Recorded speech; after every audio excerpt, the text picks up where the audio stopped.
So real briefly, for those of you who don't truly understand my argument, it's basically the idea of a martial art hero who does the right thing and focuses on what's morally correct in the spirit of righteousness, forged every day by that moral spirit of righteousness with no ill-gotten gains. Okay. Versus basically, scientists that sabotage people, fume people, try to make them seem mentally ill, try to make them seem they have seizures, like they have seizures or something. Just sabotage type scum that are conformists, that are functionalists, that play the game, okay, and they like to use their position in the game to get attractive women.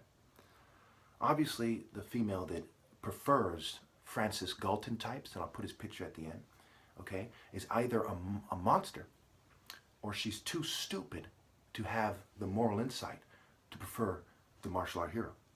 I mean, the guy looked like a sickly worm, and he obviously was an evil scoundrel.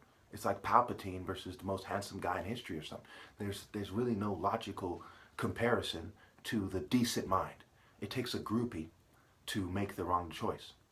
So when we look at this thing, right, we got to look at racism in terms of eugenics. Once we all agree that scientific racism is the most extreme form of racism, then it's a walk in the park to know that attractive women in America and the West in general have always been racist. The extreme vast majority of them have always been racist, and they always will be, because they are like a cook in the Confederate Army. He says just because he's in the Confederate Army doesn't mean he's a Confederate. Well, he's in their energy, he's in their unit, right? He's part of their movement. And so it is with all attractive women. I single them out because this is a very important point of reference for the human direction, okay, and dating in general. Well, what we see here is America is in a eugenic culture. That's why I'm sabotaged and persecuted, because my philosophy isn't allowed. My martial arts aren't allowed. They go out of their way to make it seem like people like me are a threat to the state, so they can then have, for good measure, more cover and more access to resources or whatever excuses they use, right? Whatever the benefits they get from that. But they go out of their way for whatever reason to do that, even though everyone's basically a puppet and an emasculated coward but me anyway. That seems to be the general trend, at least. Okay. So what we see here is it is eugenicists that are allowed. Every culture that is allowed is part of a eugenic culture. They're just like the cook. They're playing their position in the eugenic order. A gang member has a certain image to the rest of society. A scientist has a certain image. A rich person like Bill Gates has a certain image. Okay? There's conspiracy theorists who make up the minority of the population. Then there's the majority of the population that kiss their ass and behave, specifically their actions, which speak louder than words. They behave like Bill Gates is ideal. They behave like the Amazon Bezos or whatever is ideal. Okay, Warren Buffett and so on. They behave like these rich elitists are ideal. And women respond to them as if they're ideal. This is a eugenic narrative and a eugenic structure. The white Southerner is more likely to have the admiration of potential wives and the ability to actually marry them, mind you, than I am. A racist white Southerner. Because it's a eugenic structure. And he's playing his position, and his culture is accepted because it helps reinforce the eugenic psychological construct. It is a sexual sadist and eugenic psychological construct where a bunch of betas basically have erotic sex with women and tell attractive women that should go to men like me, okay, to take that dick, so to speak. Excuse my French. Okay, they're basically making them suffer. They're like, take that, because they know they're unworthy.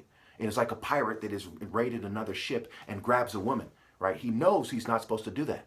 So his response isn't this kind of loving care. He might think that in his head, but that's some sickness, right? It's a fixation.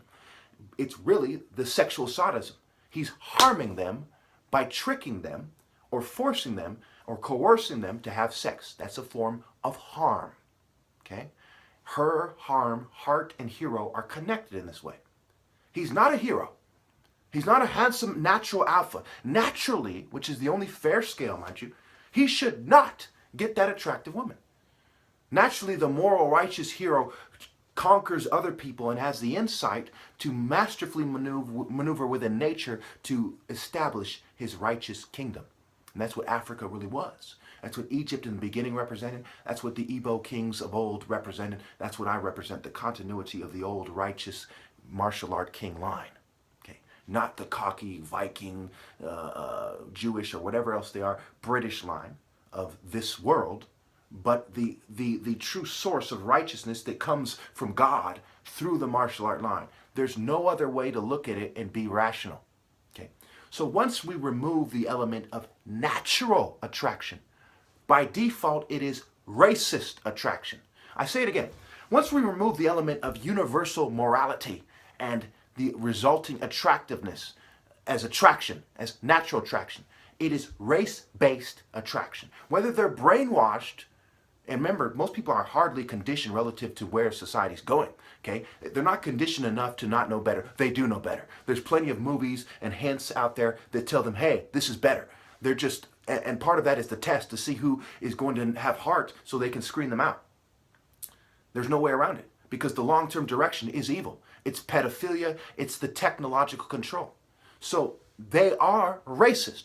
When you do not choose based on universal morality and natural attraction, what scale are you using? A white Western scale? A black racist militant scale, perhaps? Perhaps a traditional scale from another country? These are race-based scales. Their systems, their religions are part of the greater occult system that was reacting to the martial art order, the foundation. Whatever narratives they had before, the West went around the world, they colonized it, and made sure those token minority fraternity types, those puppets who see it their way, were in charge of their religions. There isn't a country in the world that is the exception to this rule. It is a world order that is Western heavy, where the more you're like them, the more influential you are, and the less you're like them, the more screened out you are. And then you have me, I'm being ritually screened out for representing God's representative on earth, the anointed one, the anointed. Kings are anointed. King David was anointed, and that's even how they put it. He was anointed, and God's Spirit went into him when he was anointed, when he was being made king. Okay? He was anointed, and he's going to be king. He's made king. Okay? This was an important prerequisite to being officially a divine king. He was anointed by the Spirit of God. Not some British brat, with all due respect, if any is due, who was just the succession of this thing with kind of social norms, traditions, ceremony, whatever you want to call it. So obviously, the cultures may as well be cults, and they have cult kind of leadership, right? Cult-like characters, you know, cultic personalities, or whatever the saying is. Okay, you have the rock and roll guys. They have their own culture. And these guys are into the occult. Sex, drugs, and rock and roll. A very dramatic example, straightforward example of how sex is controlled by these kind of elite kind of figures with a lot of money and a lot of fame and a lot of power to do commercials and get more money, okay, who then control the culture. What they say goes. And people in their culture tend to prefer the people of their own culture. The vast majority of them do. And every culture that is allowed is like that. The rap culture, hip-hop is like classical music. Okay, it's all like that. Okay. The sapiosexual movement. The idea is academia and intellectuals. All these movements are like that. New Age movement. This is a sex cult movement. They go naked in the woods and have orgies and things like that. This is controlling sexual behavior. Tinder, Facebook, Plenty of Fish, Instagram, Twitter. These are all ways for the corporations that control and sponsor the cultures already to control your sexual behavior more. Then they have fraternities and social clubs micromanaging, and these guys are your cops, your teachers, these are the judges, the lawyers, these are the businessmen, you know, Masons. 9 out of 10 small businesses fail. The ones who are part of this kind of control grid are the ones that succeed, is the basic rule of thumb. So again, I tell you, either females are monsters that prefer monsters, or they are too stupid to have the moral insight to know why Francis Galton is inferior. That is an inferior stock point of reference. His family did not come out, not that I know of, and say this guy was a monster, which suggests that they continued his treachery. And the fact that eugenics exists today strongly suggests that they blended in with the rich bitch and they continued that. It's a very dramatic and straightforward point of reference of the continuity of a bad tree bearing bad fruit, reinforcing the process of making of rotting souls, rotten fruit, rotting your souls. It's very straightforward. When you lack the moral courage to use a universal scale of morality, you are a fucking idiot who couldn't have love. There must be moral courage for there to be justice. Then, only then can there be love. Everything else is some kind of puppet coward who couldn't transcend basic conditioning and started sucking a groupie dick. So even in the future, if everybody dates another race, they're only doing so from the core of eugenics after wiping out the most righteous people from the most stigmatized people. Okay? The black race. So only after this do they then say, oh, I'll date you, because these people are following a Western, which is a Eurocentric, right? White-skinned Jew, white-skinned man, Eurocentric scale. Okay? A Western cultural imperialist, which has a strong racial component scale, which is derived from the highest form of racism, which is eugenics, scientific racism. Only from a scale of the highest form of racism will they then start to date based on that. And almost certainly it will continue the continuity of white-skinned people putting themselves above everyone else. So it's in a system that's scientifically designed to elevate the white race. It doesn't matter who you date with after that. That's like you hang 100 black people and you're hanging another one in the process and you're holding a little black kid's hands. You're like, look, I'm holding a little black kid's hands. I'm not racist. But you're still lynching black people. You're still upholding the core philosophy of the lynchers, which is that the white race is superior. The only way to go worse than that is to go scientific with that and to fabricate evidence and to wipe out healthy martial art heroes so you can say your race is the most healthy, the most attractive, and going on. But it was Egypt that was the most attractive. There was a bunch of barbarians running around in Europe looking like cavemen. And then there was the Egyptians who were high-bred to have the superior, healthy God face and God martial arts structure.